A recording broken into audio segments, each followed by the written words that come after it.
हे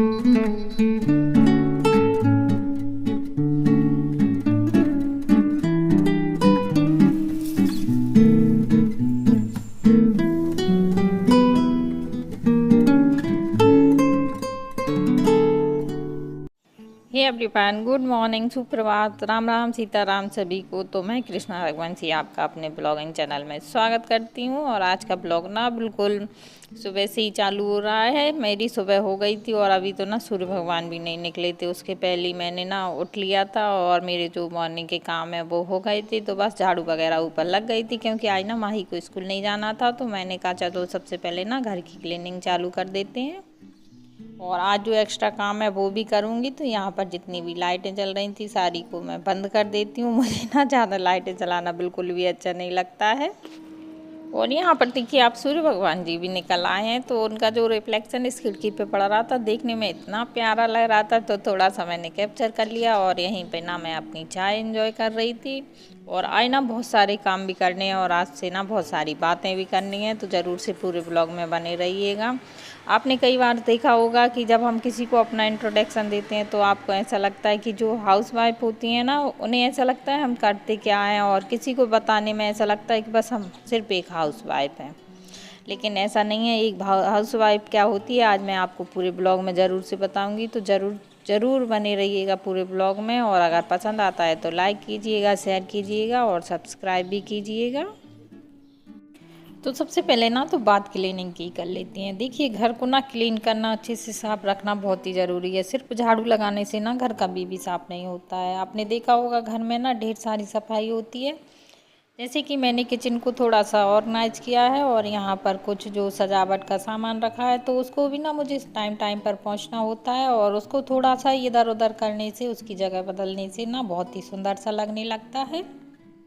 और इन सब कामों को करने के लिए हमें समय देना पड़ता है। ऐसा नहीं है कि अगर मुझे 8-9 बजे जॉब पर जाना है तो उसके बाद तो ये सब काम करना ना बहुत मुश्किल सा हो जाता है। उसके लिए ना आपको फिर एक हाउस हेल्पर की ज़रूरत होगी। अगर आप हाउसवाइफ हैं तो अपने घर का, अपने घर के लोगों का और उनकी ज़रूरतों का ना आप आसानी से ध्यान रख सकती हैं। तो यहाँ पर जो छोटा मोटा सा सामान था मैं उसको अच्छे से साफ़ कर रही थी और अच्छे से क्लीन कर दिया था मैंने उसको। घर की क्लीनिंग हो या फिर कपड़े वगैरह जो है उसकी भी क्लीनिंग, जैसे आपने देखा होगा कि समय समय पर ना हमें अलग अलग कपड़ों की ज़रूरत होती है। सर्दियों में हमें कौन से कपड़े पहनने हैं, गर्मियों में हमें कौन से कपड़े पहनने हैं। तो जो कपड़े होते हैं उनको भी अरेंज करने के लिए आपको बहुत सारा समय देना होता है। उनको अच्छे से स्टोर करके रखना होता है, ऑर्गेनाइज करके रखना होता है। और आपको पता होना चाहिए कि किस में कहाँ पर कपड़े रखे हैं। ये भी एक ना हाउसवाइफ की ही सारी जिम्मेदारियाँ होती हैं। तो यहाँ पर ना मैंने अब नहा लिया था और आ गई थी किचन में। अब बनाना था मुझे खाना और सुबह की मेरी जो है क्लीनिंग हो गई थी और यहाँ पर आ गई थी मैं खाना बनाने के लिए। तो चलिए खाना बनाने की तैयारी कर लेते हैं। पहले तो ना मैं सब्ज़ी बनाने के लिए सारी तैयारी कर लूँगी, सब्जियों को कट कर लूँगी।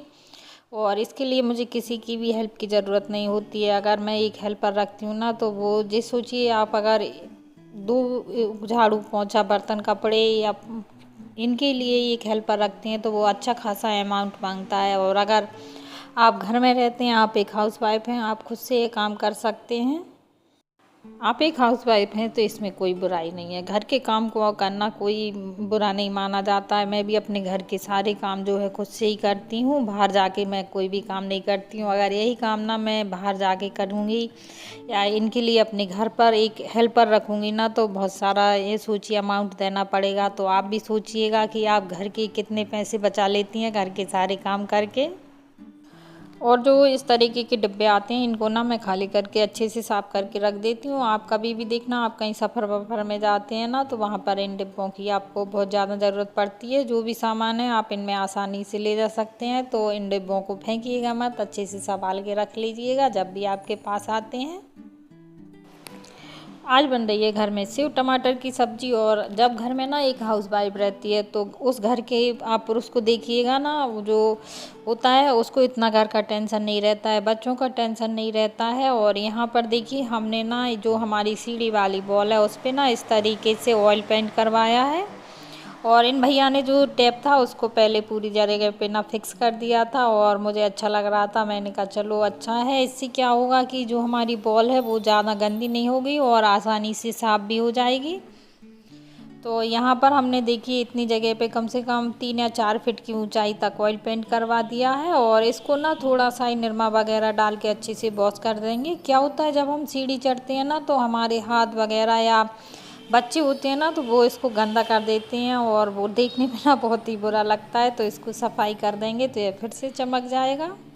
और नीचे तक जो भी मतलब पूरे पोर्शन पे ही हमने इतना इतना कलर इस तरीके से करवा दिया है जिससे कि ये ज़्यादा गंदा नहीं होगा। और चलिए और क्लीनिंग कर लेते हैं। तो यहाँ पर देखिए मेरे पास एक फूलों का बंच था और इस तरीके से एक मेरे पास जो है इसको क्या बोलेंगे बिंचैन या जो भी झूमर है तो वो लगी हुई है। और मैं इस तरीके से चीज़ें लेती हूँ जो कि ना बहुत टाइम तक चलें और ये भी एक ना आपकी जिम्मेदारी है कि इनको किस तरीके से साफ रखना है। ये लगी रहेंगी लेकिन इनको गंदी हो जाएंगी ना तो देखिए देखने वाले देखते रहेंगे, लेकिन इनको ना समय समय पर सफाई की भी ज़रूरत होती है।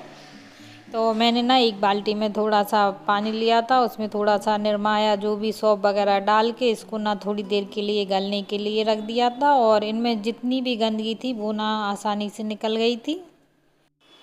छोटी छोटी चीज़ें हम लगा तो लेते हैं ढेर सारी घर में, लेकिन उनकी भी ना साफ़ सफाई की हमें समय समय पर ज़रूरत पड़ती है। तो 8-15 दिन में ना आप इनको अच्छे से साफ़ करते जाइए और इनको ना मैं यहाँ पर सूखने के लिए रख देती हूँ। और ये फूल ना बहुत ही सुंदर लगते हैं।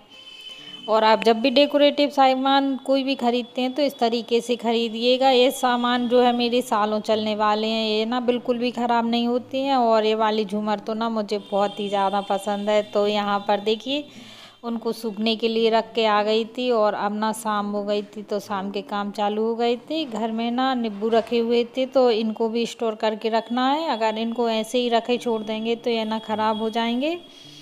तो देखिए मैं आपको बताती हूँ आप इनको किस तरीके से स्टोर कर सकते हैं। आपको ना न्यूज़पेपर के छोटे छोटे से टुकड़े कर लेना है और इन नींबुओं को ना उसमें लपेट के रख देना है। आप इस तरीके से इनको एक एयर टाइट डिब्बे में बंद करके ना फ्रिज में रख दीजिए और ये ना काफ़ी लंबे समय तक फ्रिज में रखे रहेंगे और बिल्कुल भी ना ख़राब नहीं होंगे। तो इस तरीके से अगर आपके घर में भी ज़्यादा सामान आ जाता है तो उसको किस तरीके से स्टोर करना है ये भी आपकी एक ना बहुत बड़ी जिम्मेदारी होती है। क्योंकि अगर ज़्यादा सामान आ जाता है तो वो ख़राब ना हो, उसको किस तरीके से बचाना है। और देखिए मेरे ना ये दोनों ही आइटम सूख गए थे तो इनको हैंग कर देती हूँ। और देखिए मेरी झूमर ना कितनी चमक रही है और फूल भी ना बहुत ही प्यारे से लग रहे थे। तो इसको मैं ना यहाँ पर सीढ़ी के ऊपर जो पाइप लगा हुआ है उस पर हैंग करती हूँ और ये देखने में बहुत ही सुंदर लगती है। जब इसको धो देती हूँ तो ना एकदम से चमक जाती है। और ये ना सेरेमिक की है तो इसमें ना बहुत अच्छी सी शाइन है, आप देखिए। और ये फ्लावर भी ना कितने अच्छे लग रहे हैं, इनको धो दिया था। तो फ्रेंड्स मुझको तो ऐसा लगता है कि जैसे अगर आप एक हाउसवाइफ हैं, आप अपने घर की देखभाल कर रही हैं, साफ़ सफाई कर रही हैं, अपने बच्चों की देखभाल कर रही हैं और एक जो घर में पुरुष है वो ना अपने काम अच्छे से कर रहा है, आप सारे घर को अच्छी तरीके से मैनेज कर रही हैं, तो ये भी ना एक बहुत बड़ी जिम्मेदारी है। और आप बिना घर के ढेर सारे पैसे बचा रही हैं। ऐसा नहीं है कि आप कमा नहीं रही हैं, कमा तो नहीं रही हैं लेकिन बचा बहुत सारे पैसे रही हैं। तो इसलिए ना मुझे अच्छा लगता है कि मैं किसी से कहूँ कि हाँ मैं सिर्फ एक हाउस वाइफ हूँ। तो अगर ब्लॉग अच्छा लगा है तो प्लीज़ लाइक कीजिएगा, शेयर कीजिएगा और पहली बार आते हैं तो सब्सक्राइब भी कीजिएगा। मिलते हैं नेक्स्ट ब्लॉग में।